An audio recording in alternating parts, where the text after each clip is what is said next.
Well, here we are. It is Friday, July 28th, 2023. And this, of course, is the weekly video. And I know last week I said I was hoping to get we're putting together a video. I'm gathering material for sort of an explanation of Fallon Kai wares. A couple of you have asked me when I thought I would get it done. And I'm waiting for I'm waiting for a PDF file actually from somebody from which we can get some extra information, and we'll get it up as soon as I can. Sorry about that. The other thing that happened this week is kind of interesting. Check this out. My wife works with a veterinary hospital doing surgery and things, and a fellow that works with her said that his sister-in-law found this bird in her yard. And it's a Carolina wren. We have a lot of them around here, and this one was apparently fell out of its nest or got kicked out of the nest, and they were taking care of it, and they couldn't take care of it, so now we're taking care of it. We've been feeding it. It's getting stronger. It's doing very, very well, and it's sort of a fun thing. The dogs and other creatures that are around our house find it sort of interesting, but the little bird is doing just fine, and we've nicknamed him BB for baby bird because we don't know whether he's a male or a female. We don't know much about him, except that he loves to eat worms, and so there he is. He's our little guest for a while yet. We've had wrens here in the past. We actually had a nest that we allowed them to build on our back porch that they used for a number of years, so we're used to them being around the yard. We get lots of them. So as soon as he's able to get out of here, we'll let him go. But that's it. All right, now on to antiques.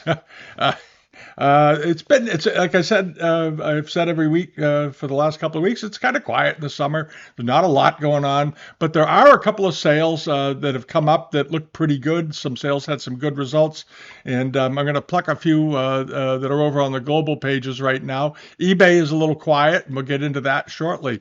This is a sale that's coming up in about 3 weeks. This is Clements down in Hickson, Tennessee. They've got a number of things in the sale, and one of them is this. This is a pretty nice rose mandarin, very large platter with twin fish on it, the symbols of marital fidelity and so forth. It looks like it's in quite good condition, and in no cracks. I don't see any damage to it. It's got a very modest estimate of $300 to $500, and of course we've seen in the past few months these plates have been bringing $600 to $800, $1,000. So there's an opportunity there. It measures 18 inches in diameter. And if you use the global pages, you'll find it. I think it's on page 1 or 2 of the U.S. pages. And then this is a sale that's coming up in at Clements also. There's a few of these are from Clements. And you want to check this out because they've misidentified a number of the pieces in this sale. It says 4 Oriental blue and white porcelain, including 2 Japanese Arita chargers, along with 2 smaller export plates. Okay. So they've accidentally, these are all Chinese except for this one. This is Japanese. But this is Chinese, and that's Chinese. These are Swato plates with double phoenixes on them. They are not Japanese. They have lots of kiln grit on the back. This is clearly from the Wan Li period. Then you have this 18th century blue and white Chinese plate and the Japanese plate with the deer and the crane on it. I think one of the Japanese plate's in good condition. That plate's in good condition. This one has been broken. The little blue and white Chinese plate has been broken and re-glued, but this one looks fine as well. So you've got 2 Ming plates, an 18th century plate that's been repaired in a Japanese dish. But I think the estimate is very reasonable, $300 to $500. Either one of these Ming plates would be worth that. So like I say, buy lots, break them up, sell them, get your money back, and keep the piece you want for yourself. And the same goes for this lot. This is also at Clements. It's sort of an interesting lot. You've got a fairly rare Chanshi export bowl there. You've got another Chinese dragon bowl over here. You've got a Korean late Joseon period jar up here. And you've got this mid 19th century planter that's not much. But then you have this guglet over here from the early 19th century, a couple of Canton cups, a Wan Li dish, another couple of Canton cups. So it's sort of an assortment. But if you can get to this auction, get there and buy these for the estimate, you're going to make money with it. This is a pretty decent little lot. And this plate is also coming up. This is at Clements as well. It's a charger. It's 14 inches in diameter. Has a very striking appearance to it. I think nice, very soft famille rose enamel and sprays around the outside, and then you have this central scene with the rock and a big flower blossom here, and the palm trees coming up out of it. It's a nice looking plate. A reasonable estimate, $300 to $500. It ought to get to the 500. It ought to get up there. That's a pretty good looking porcelain, and I don't see anything wrong with it. The back of it looks fine. Although if it's dirty, there's some tape residue on here, and that sort of thing. There's remnants of an old sticker, but that is a rather nice looking plate. Clearly 18th century. So they're calling it East Indies Chinese export charger, sort of there. And this is another one. This is also at Clements. And this is an interesting lot because they have it listed as 4 pieces of Chinese porcelain.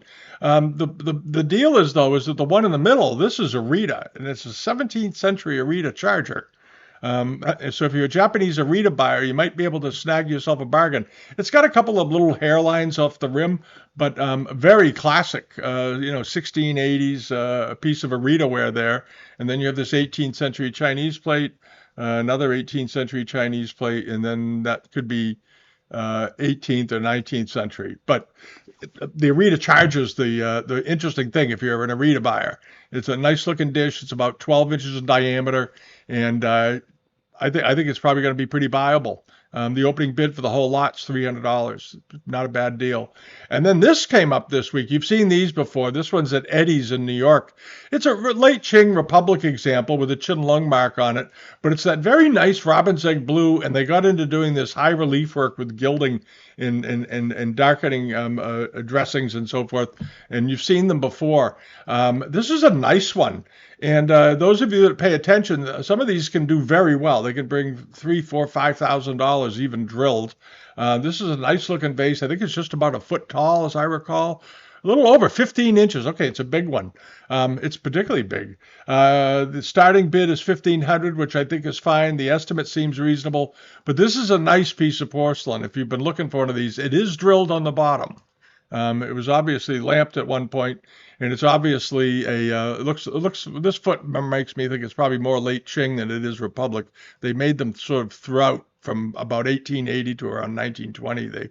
They've been made. It's hard to say exactly when they don't. There's no record anywhere when they started producing these or when they stopped producing them. But the foot rim on here and this glaze from this angle makes me think it's more likely a late Qing example. Nice looking piece of porcelain though, and fairly flashy looking. If you like flashy stuff, this might be a good one for you. And it's big, 15 inches, nice size. You could put it back as a table lamp if you want. You could have the nicest table lamp on your block with that thing. And then the pair of Kangxi triple gourd vases. Triple gourd vases Kangxi wears are pretty unusual. They don't turn up all the time. These are 10 inches tall. They look like they're in good condition. And this is at Eddie's also. You want to get a condition report to make sure none of the sections have been broken. It doesn't look like they have. But if they break, sometimes they can be reattached very, very neatly, and you can barely see it until you pick it up and look closely. But this is a good-looking pair of vases. This nice cobalt ground for the first 2 sections, and then underglazed white on the upper sections. The bits of color splashed in. Good-looking pair of vases. I like those a lot. The estimate is very reasonable. $1,000 to $1,200 should get there. A starting bid of $500. That's a no-brainer. I would hit this thing, but I would get a condition report. Always get a condition report. But from what I'm seeing, they look pretty good. I don't see anything really wrong with them. And if they're in perfectly good condition, they're probably worth upwards of $2,000 for the pair, I would think.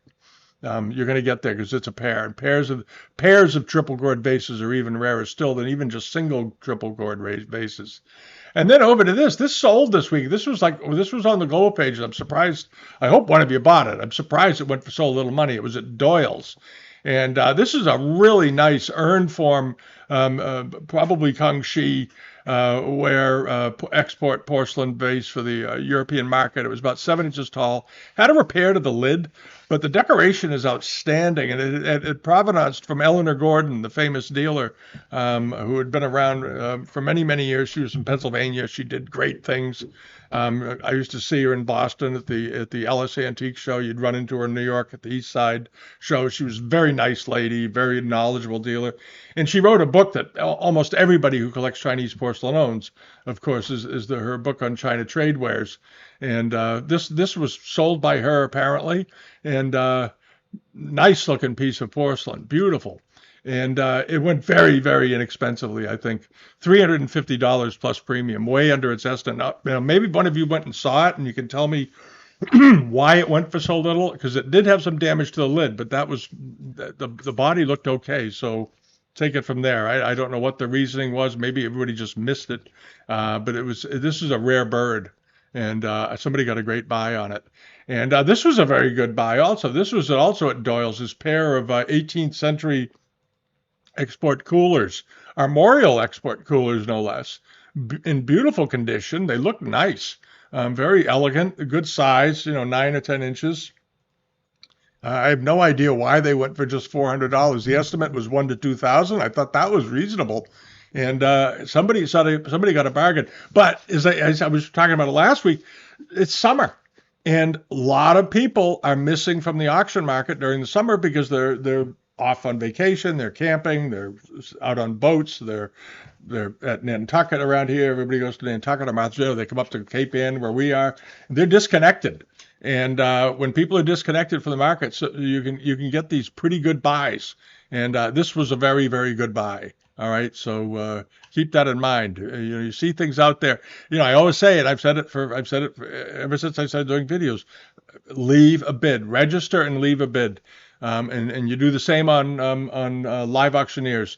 If you come across something that looks good to you, it's a few days away, bookmark it, register right then. Don't come back and say, I'll register later. Costs you nothing to register, and then it's out of the way, and you don't come back in the last 12 hours trying to register, and they're going, oh, well, we can't get to it. Because that can happen. And a lot of auction houses do not register bidders during the auction. Once the auction starts, you can no longer register. So, as soon as you see something you like, register. It doesn't mean anything if you don't bid on it, but you've got it. And if you decide you want something, you can go for it. Okay. Just a little tip. All right, now over to what happened on eBay last week. They had some pretty good results. We're going to go through them. And there's a couple of things that haven't gone off yet, and I want to get over to those too at the end. We'll talk about some things that are coming up this week on the newsletter page, which is this. A lot of you are familiar with it because I know many, many, many of you use it. And this is a list of things that we put together every week that we picked off of eBay that are for auction. We take a good look at them, make sure they're not copies, and every week we find something pretty interesting, I think. I think every week there's something interesting from somewhere, whether it's in the U.S. or over in the EU. But somewhere in the world, somebody's got something interesting on eBay, it seems. And last week they had some pretty good things. This was an interesting thing. This was that punch bowl I talked about. And I said, this is a good, solid punch bowl, 11 to 12 inches diameter, in very, very nice condition.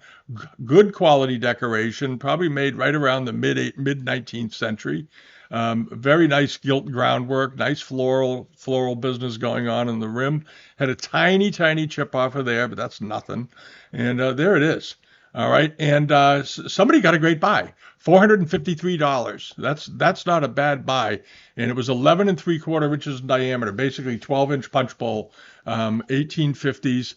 $453. That was a good buy because we've seen in the past. Sometimes these bring $700-800. And they're no different than this one. This is, again, sometimes you get great buys in the summer.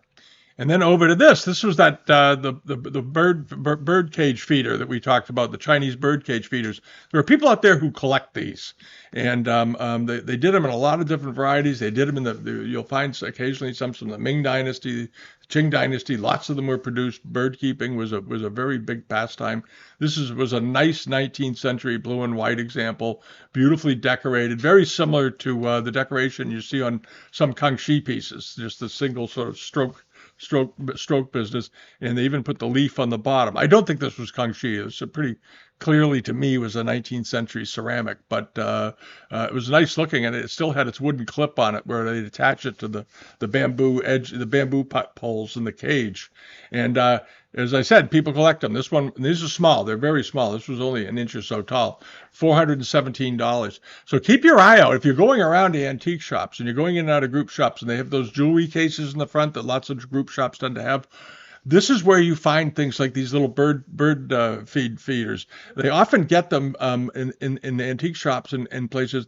They don't know what they are, especially if the wood clip is missing, and they just throw it in the jewelry case and drop a price on it and see if somebody will buy it. And I've seen ones like this in recent years in group shops because we bought them, priced for 20, 30, $40.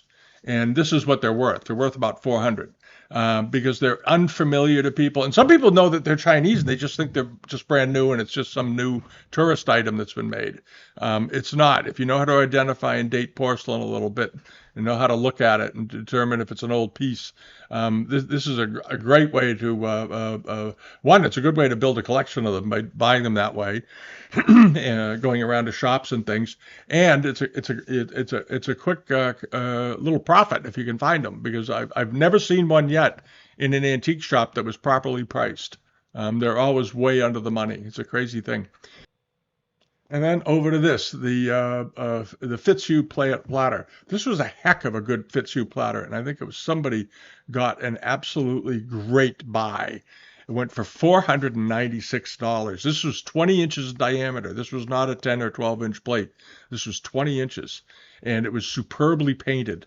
And when you see them done in this way with these little tiny spears, very delicately painted spears around the edges, think about somebody doing each one of those. It takes unbelievable amount of concentration. And then they have this very nice crosshatch patterned outer border that they've gone over again with a thin layer of cobalt during the decorating process. And they didn't apply it too thickly, because if you apply it too thickly, it just obliterates all the underlying decoration and all this work in here. And these are the details that you look for on a really good piece of Fitzhugh. And this was a really nice example. Beautifully done. Beautifully done. The center of it also with the spears, hundreds of little spears running around it. And this different shades of blue and white. Notice the dark and the light.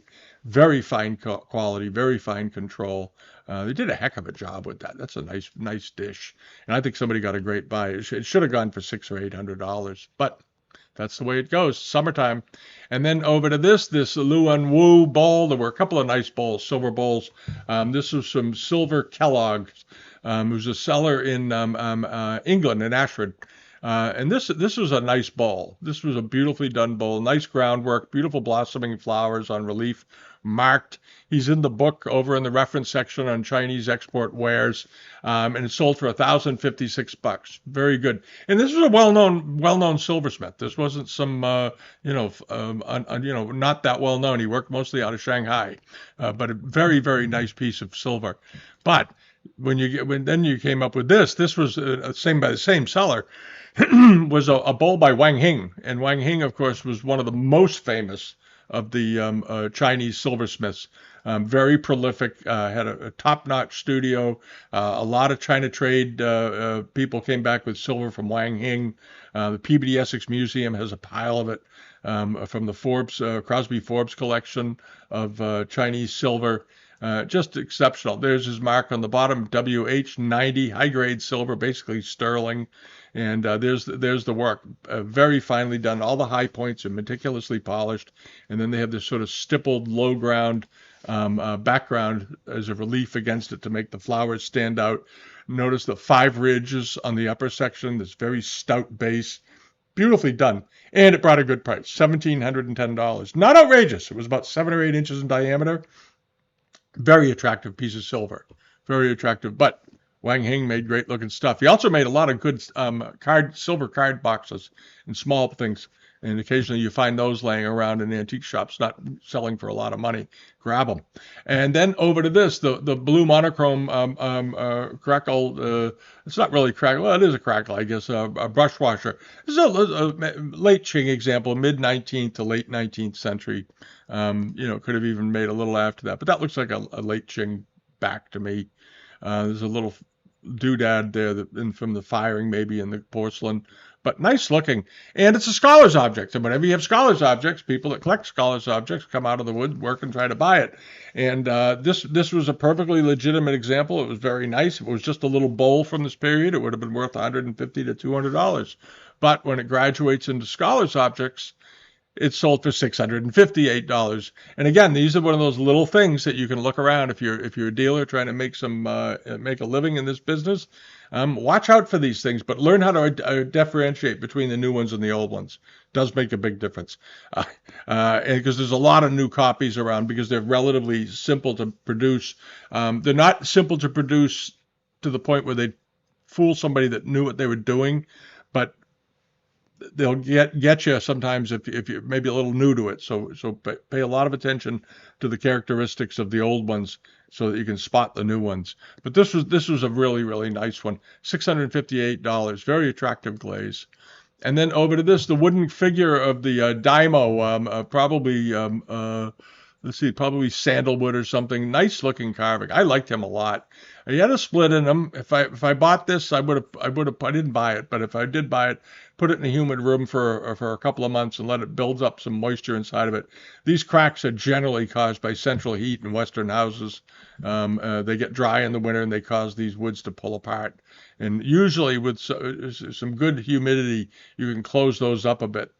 All right, because this was a beautiful, beautiful sculpture. I love the face on him, the ears, the way the mustache is done, the brow, and everything. Oh, it's just so detailed. Great looking thing. And it went for $597. So that seems to be sort of the price for nice wood carvings these days that aren't, signed by somebody in particular or something. The last week or two, we've seen a number of good carvings, and they all seem to be in the $450 to $700 range. But this was a good one. I liked it a lot. I liked that a lot. And then the Japanese sensor, the Koryo sensor in the form of a samurai helmet and so forth. I think somebody got a wonderful buy on this. I think this was terrific, and I don't think it brought a lot of money for what it is. And as I've said a few times, when you have something that's atypical that people haven't seen a lot of, they go to look up a comparable price somewhere else and they can't find it, so they don't know what to pay for it. On things like this, you buy it with your gut. And if you were looking at this and thinking, what is it going to go for? If you really want it and you're in a position to do it, it didn't go for anywhere near this, but you leave. The strategy is leave $1,000 or $2,000 on it, way above what you think it'll bring if you really want it. All right, but this was a nice looking piece of bronze, late Edo to Meiji period. There's the top of it. There was nothing wrong with this. This was a good object. Had a nice looking wooden base made for it underneath. Or no, that's bronze. Excuse me. That's not wooden. I thought it was on a base too. But not. No. Oh no. That's just the bronze bottom sticking out. Okay, never mind. I thought for some reason it had a wooden base under it. I guess it doesn't. Okay. All right. Stand corrected. Nice thing though. I thought this was great. And you're not going to see another one anytime soon, I don't think. If I see one, I'll be sure to mention it so I can say, "Whoop, I was wrong. I found another one." But I haven't seen any more of these, and you don't see these very often. They're sort of one-of-a-kind items, and very interesting. And it was good size. It was 7 or 8 inches wide. It wasn't a little tiny thing. Somebody picked it up for just $297. I think that was great. That was a good buy. That was a really nice thing. And then over to this, the silk, that big orange, the salmon ground silk with the upper dragon and so forth. It's almost like a trumeau. And I like the flowers on it. It was pretty dirty. I suspect whoever gets it is going to get it cleaned by a textile conservator, not the dry cleaner. I had somebody once told me they said they bought a blue dragon robe. I think they paid $6,000 or $7,000 for it, and they sent it out to a dry cleaner. And it got destroyed. Dissolved. It just tore the thing to pieces. The guy was crazy. Use a textile conservator. They know what they're doing. They're trained.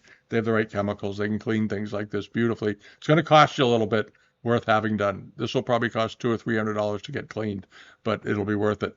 It'll pop. The colors on this will just pop out. But very, very nice. I love the double phoenixes at the bottom, or pheasants. I guess they're pheasants. Very nice, very nice. And I went for $1,343, very reasonable. And then this was a nifty little thing, this little Japanese bronze Daruma figure, 8 inches tall, Look at his eyes. He's staring out at everybody, looking shocked, as he always does. But nicely done, nicely patinated, probably Meiji period or a little before. Somebody picked this up for just $36.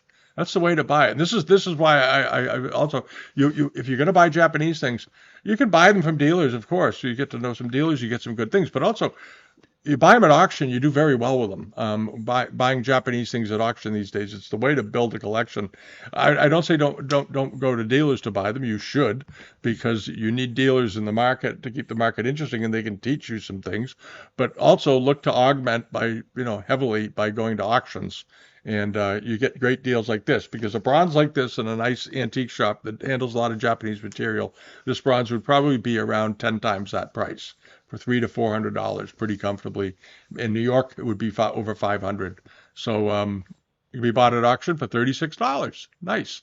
And the rank badge, fifth or sixth rank, bird in the middle, nice looking sky and all. It's good looking. It's good. But I talked about it last week. I like the colors were soft, nice soft colors, and it did fine. It brought $647. It's a 19th century rank badge, but well done, good condition, nice colors, and 650. There you go. And these still turn up in box slots, so keep your eye out for those. And then over to this. I had this little footed cup or cashbow. I think we had 4 inquiries for this. Over in the identification assistant side, on the preview assistant side rather, because it was dated as late Ming, and I didn't think it was late Ming. I think it was probably transitional. It was inscribed on the back, had a good looking foot on it. The colors look nice. The glaze looked good down here around the bottom where it's pulling a little bit. There's the interior, decidedly blue texture that you see on these. There's the bottom of it. My feeling was it was transitional period, and I think it brought pretty close to what we thought it would bring. I think when people asked what it will sell for, I said between $1,500 or $1,800 and $2,200, $2,400, somewhere around there, and it sold for $2,026. But I think it's a very nice example, and I don't think you're going to find that in Michael Butler's book. I think it's a pretty rare bird, and it's inscribed. Maybe Kathleen Butler bought it. Who the heck knows? I know they're trying to rebuild that collection and get it back in shape, because they had to auction. One of the siblings had them auction off some of it, unfortunately, against Sir Michael's wishes, which was a terrible thing. But that's a whole other story. That's family politics. We won't get into that. Now over to this. The Shuan ware Ming vase. That they had, we talked about it a bit, because I have a similar example behind me here that's Zizhao, but virtually identically, what was that? Virtually identically potted. And this was very nice. I like this a lot. And we talked about it last week. I like the way it's done. I like the glaze. I like the feeling of it. Nice size. I love the handles. These scrolling handles, and it was 22 centimeters tall, so it was good size. It was 8 inches tall. It wasn't a little 3 or 4 inch thing. It was nice size, and ended up going for $2,504. Did very, very well, but unusual, good colors, aesthetically appealing, and it's sort of it's sort of a connoisseurship thing rather than a historic or academic thing, but it just had a lot of appeal for it. All right, now what else is coming up this week? A few things. One, those little dandy little bronzes. This is just a reminder. Those dandy bronzes that we talked about last week that had just gone up. I don't know what they were at. $20 or $30. So they were just getting listed last week. They still have 2 days to go. They close Sunday. They're up to $689. And as I said, I expect them to go to $1,500 to $2,000 or $2,500. They're absolutely wonderful bronzes. They're beautiful bronzes, beautifully cast. And they certainly look 18th century to me. And then over to this. This is getting back over to wood sculptures again. I saw this week. I thought this was great. This is a big carving. Black lacquer and beautifully carved. I know some of you don't care about carvings, but I'm sorry. You're going to have to listen to this. I really like this. I love the creature at the top. I like the chrysanthemums. Very nice finish on it, red lacquer. This is a 19th century thing. It's not extremely old, but wonderful carving, very, very good quality. And it is, I believe it is 4 feet tall, as I recall, 47 centimeters tall. Okay, so it is 16 inches tall, right? No, it's 47 centimeters, about 18 inches in height, roughly, right? 18 inches, yeah, 19 inches tall. It's good size. It's still good size. But this is a nice thing. Look at that. That would be a great. It's just a sculptural object to put in your house. Just a bit of really interesting sculpture. Sort of modern looking. Almost has a little bit of dolly in it. It's obviously the leg off of a table or something, because there's the upper section of it there. It was meant to fit into something. It's a fragment off of a piece of furniture, but what a thing. Um, Really like that. And the bidding is only up to $13. The shipping is peanuts. This is the thing that caught my attention on it, was that the shipping, according to the seller who's in the UK, it's 25 pounds from there to here, $32 from there to here in the US outside of Boston. So he's not a shipping vulture, and it's only up to $13. It closes Sunday. All right, and I would think somebody would be willing to pay $300 or $400 or $500 for that. That's a really nice thing. It's just an interesting thing aesthetically. And then this is my friend Steve up in New Hampshire at Coast to Coast Antiques has got this, a nice little catagon with unusual color, this purple ground. Whenever these catagons turn up, we like to talk about them because they came in such a wide range of decorative motifs. This one is a 19th century example, probably mid second half of the 19th century, but nice glaze, very, very pretty purple color against this turquoise sort of aqua green background, and then a Femelle June base with bats on it. Just an interesting package. And there's the fill hole in the bottom. That's not been drilled. That's how they used to fill these up. These are called puzzle pots because the fill is on the bottom, and that stem from the bottom goes up into the middle, up to about here. So when you fill it from upside down, the water goes in here and fills up the body. And then when you stand it up, the only way the water can get out now, because the fill hole is way up here, the only way to use it to get the wine out or the tea out is to pour it through the spout, and they call them puzzle pots. That's how they work. Somebody asked me how they work the other day. Well, maybe it was a week or two ago, but at any rate, that's what it is. This is a nice one. What'll it bring? It'll probably bring, if the past is any indication, probably $600 to $900, something like that. It's a nice example, though. Nice example. And then a giant, dare I say it, tortoiseshell fan. This thing is big, though. It's 50 centimeters wide open, as I recall from the description. I'm pretty sure that's what it said. I get the window to close. There we go.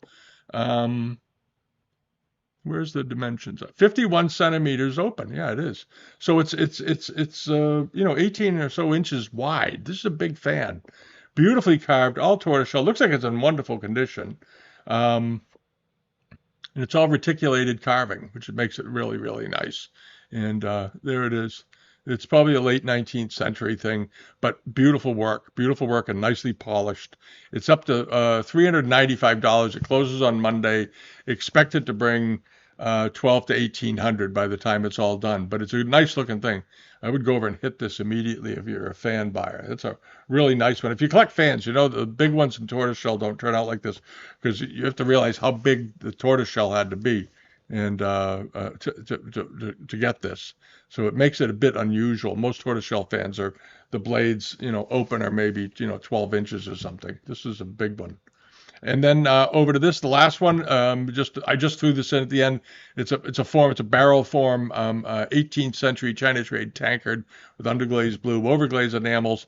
It had a repair to the handle, as I recall, but a nice type and style. There's the bottom of it here with this, and this is interesting. If you've seen the copies of Kangxi brush pots, they often have a very similar bottom to this, with this unglazed porcelain disc, a white glazed center, and then the foot rim on the outside.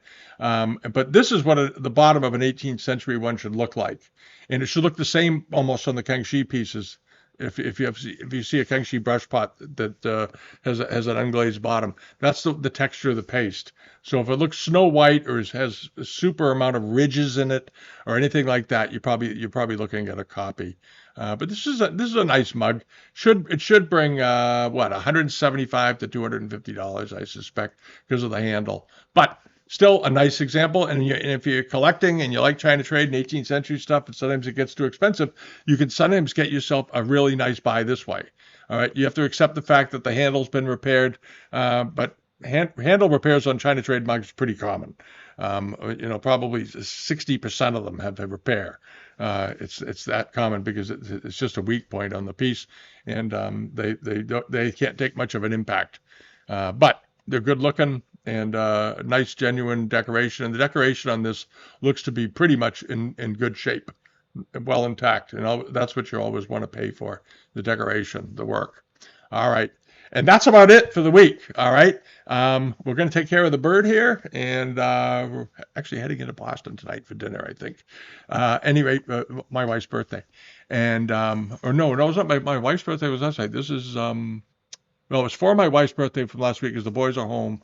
And one of my son's girlfriend's having a birthday as well. So anyway, we're all going to Boston for supper. All right. Have a wonderful week, everybody. Enjoy the summer and look for the auctions to start popping up on the global pages.